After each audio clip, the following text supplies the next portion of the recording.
आदरणीय नीलम संजय प्रसाद जी बैठे हुए हैं और संजय प्रसाद जी के बारे में 1 मिनट में कुछ बातें मैं कहना चाहूंगा। मुझे इस बात की खुशी है कि आज पटना के पाटलिपुत्र के मंच से संजय प्रसाद जी अब बोलने जा रहे हैं और आप लोगों को जानकर हर्ष होगा कि संजय प्रसाद जी बिहार की धरती औरंगाबाद में पैदा हुए थे। इन्होंने गुजरात यूनिवर्सिटी से इंजीनियरिंग की डिग्री फर्स्ट डिवीजन से हासिल की।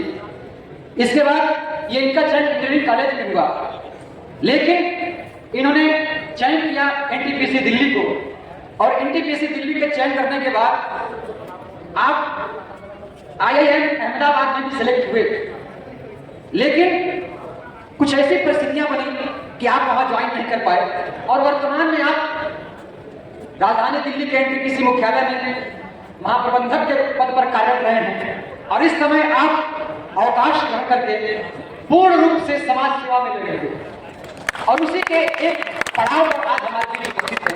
और सबसे बड़ी बात यह है कि इन्होंने किसानों के लिए एक कृषि फल ग्रुप ऑफ कंपनी बनाई है जिसके फाउंडर है और वर्तमान में इसके सीईओ पद पर कार्यरत है। तो निश्चित तौर पर ये आपके बिहार के लाल संजय प्रसाद जी जो सम्राट अशोक क्लब से हमेशा से जुड़ रहे हैं और हर कदम पर हमारा साथ देते हैं। मैं चाहता हूं कि इस बिहार की धरती पर इस बिहार के लाल के लिए एक बार जोरदार तालियां और आपके बीच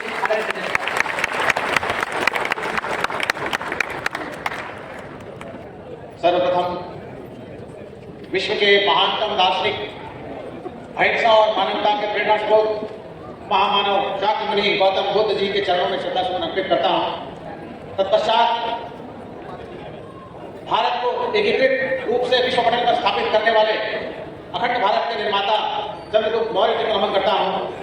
तत्पश्चात विश्व के महानतम शासक और वसुधैव कुटुंबकम की धारणा के जनक विश्व विजेता सम्राट अशोक महान के शौर्य को, उनके पराक्रम को, उनके कुशल प्रशासन क्षमता को, उनकी दक्ष रणनीतिक क्षमता को श्रद्धापूर्वक नमन करता हूं। सम्राट अशोक महान was and is known to be the most brilliant administrator, a frightening warrior and a compassionate ruler.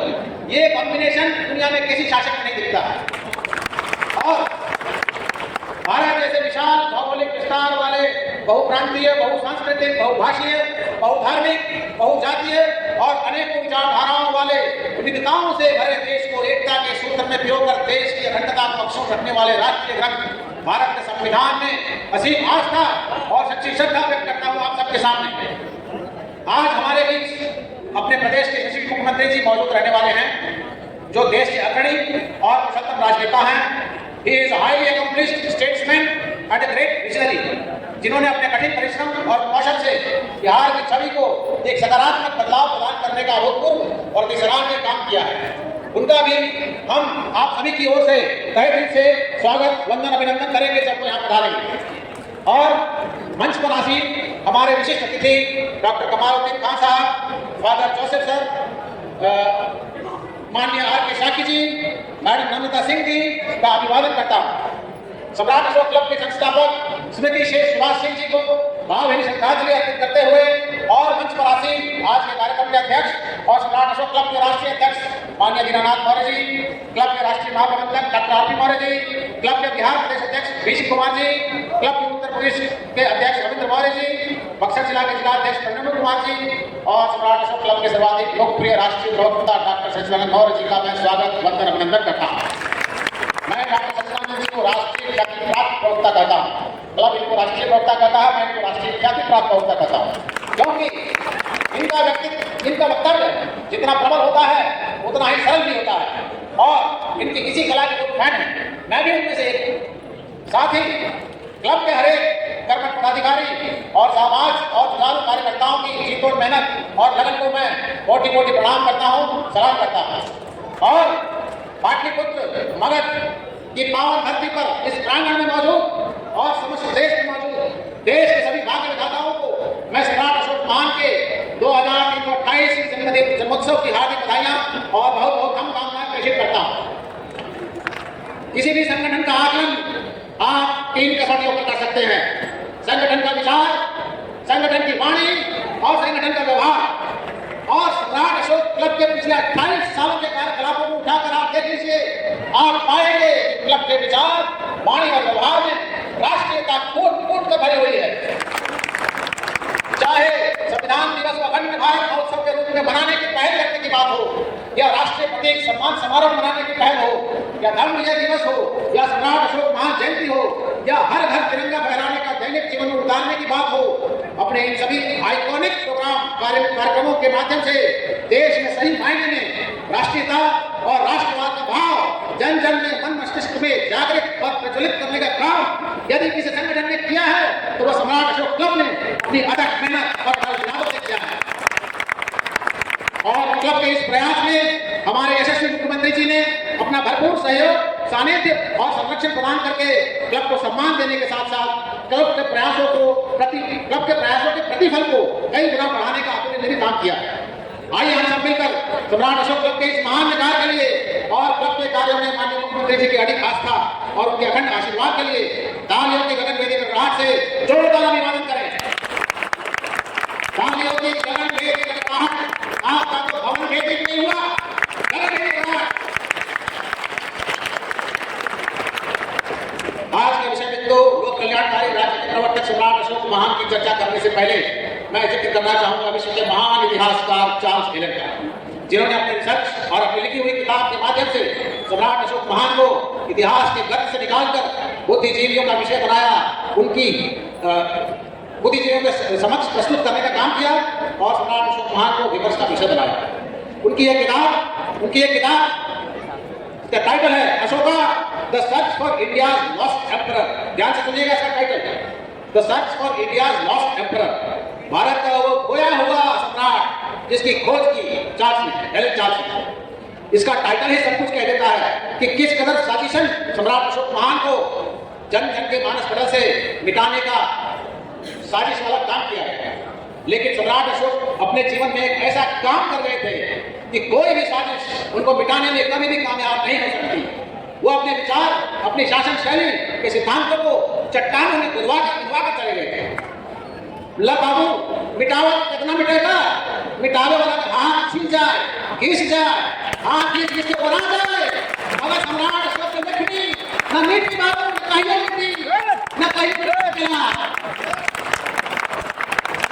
Charles Elon को सम्राट अशोक को इतिहास की धर से निकालकर किताबों में ले आया, लेकिन किताबों से निकालकर सम्राट अशोक को जन जन तक पहुंचाने का काम किया है सम्राट अशोक क्लब ने। और सम्राट अशोक महान के जन्म दिवस को राष्ट्रीय अवकाश घोषित करके माननीय मुख्यमंत्री जी ने एक अति अभूतपूर्व काम कर दिया।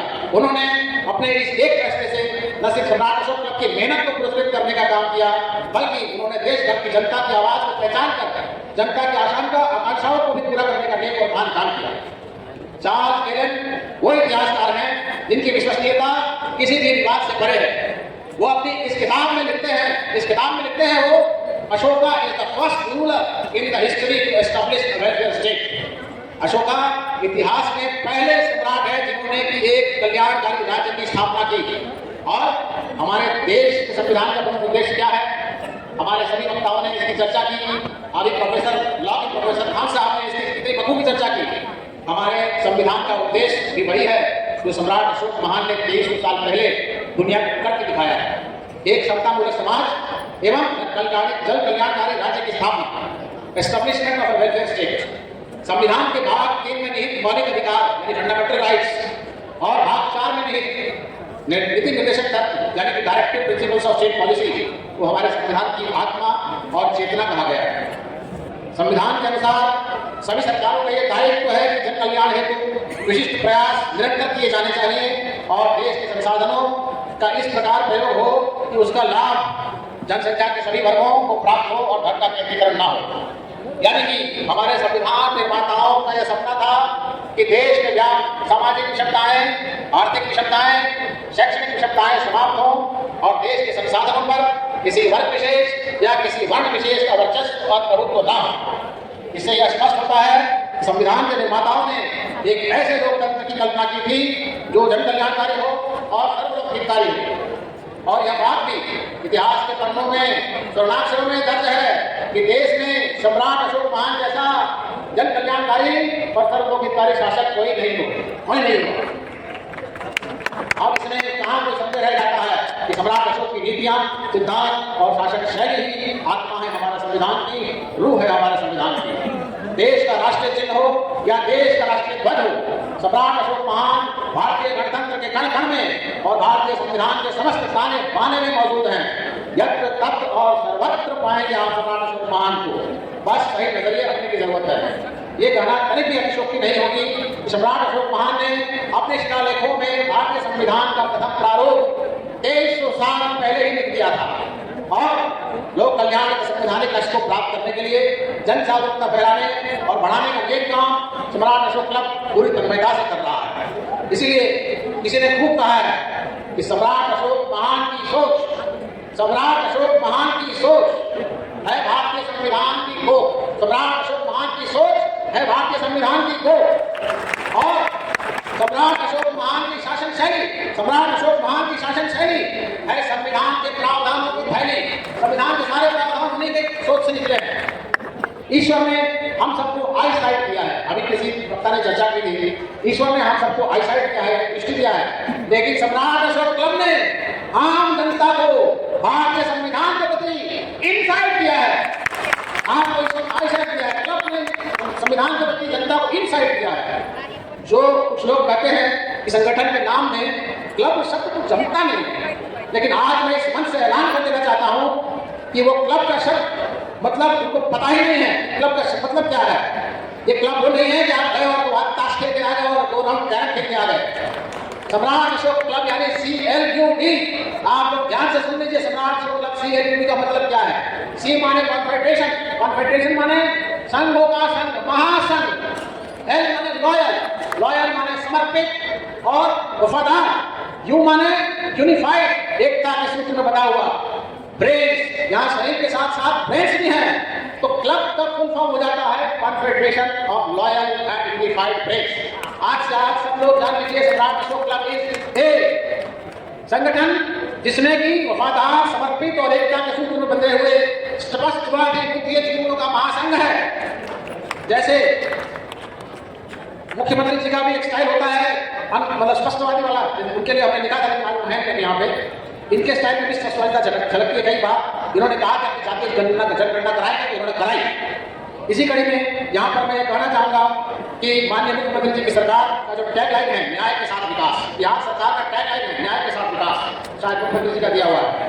ये इस बात को दर्शाता है कि बिहार सरकार भी सम्राट अशोक महान की शासन शैली का और भारतीय संविधान के रूप का, इसेंस का शिद्दत से अनुकरण करते हुए बिहार को प्रगति के पथ पर अग्रसर करने में लगे हुए हैं। और माननीय मुख्यमंत्री जी की सबसे बड़ी उपलब्धि को मानता हूं कि इन्होंने पर्सनालिटी बेस्ड पॉलिटिक्स को बदलकर पॉलिसी बेस्ड पॉलिटिक्स कर दिया है। पर्सनालिटी बेस्ड में पर्सन की चिंता, पर्सन का इंपॉर्टेंस रहता है। पॉलिटिक्स में पॉलिसी बेस्ड पॉलिटिक्स में जनता पूछती है कि क्या पॉलिसी ला रहे हो कि हमारा भला होगा। तो पूरे देश को आज जरूरत है कि पर्सनालिटी बेस्ड पॉलिटिक्स से हटे और पॉलिसी बेस्ड पॉलिटिक्स की ओर जाए, और ये जनता का जोर ही करवा सकता है। एक तरह से पैराडाइम शिफ्ट हो जाएगा, यानी कि प्रतिमान स्थापित करने की बात हो जाएगी, लेकिन क्रांतिकारी बदलाव लाए बिना कुछ होता नहीं, भला नहीं होता। सम्राट अशोक महान के समय में भी जन कल्याण और सर्वलौकिक की पॉलिसी सर्वोपरि होती थी। राजा का महिमा मंडन और स्वस्तुति के लिए कोई स्थान नहीं था। सम्राट अशोक महान का शासन भी पॉलिसी बेस्ड था, पर्सनालिटी बेस्ड नहीं था। अब अंत में मैं इतना ही कहूंगा कि ये 4 की शेरों वाला स्तंभ जो आज हमारे देश के राष्ट्रीय प्रतीक है, नेशनल एम्बलम है, समय के किसी कालखंड में इसी पाटलिपुत्र मगध की धरती पर जन्मे मौर्य साम्राज्य की सार्वभौमिक संप्रभुता का प्रतीक हुआ करता था। अगर थोड़े मजाक के लहजे में कहूँ, थोड़े विनोदी लहजे में कहूँ, तो ये अशोक स्तंभ हम बिहारियों का और हम समस्त भारतवासियों का दुनिया भर में तबंगई का प्रतीक होता था।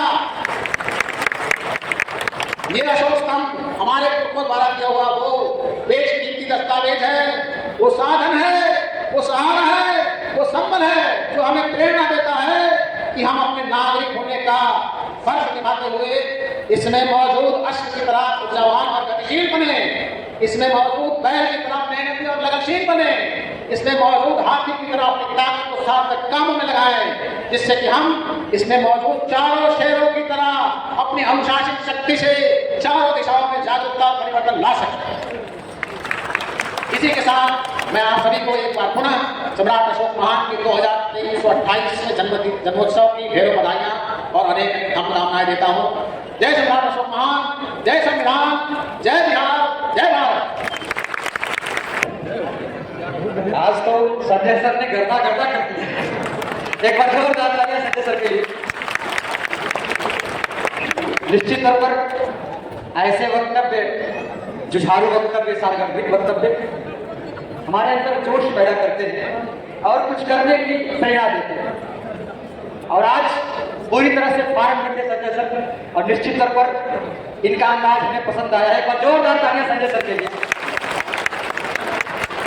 और सच बात है, जब कोई व्यक्ति अपने घर में बोलता है और घर के लोग सामने बैठे हों तो बोलने का मजा कुछ और होता है। और इस पल का बखूबी लाभ उठाया है संजय जी कि हम बिहार के हैं तो बिहार के लोगों के साथ बोलते हैं। दिल्ली में तो बहुत बोले हैं, अपने अखाड़े पर रहना बड़ी बात है, उसका मजा ही कुछ और होता है। आइए, अभी विगत 8 जुलाई को 8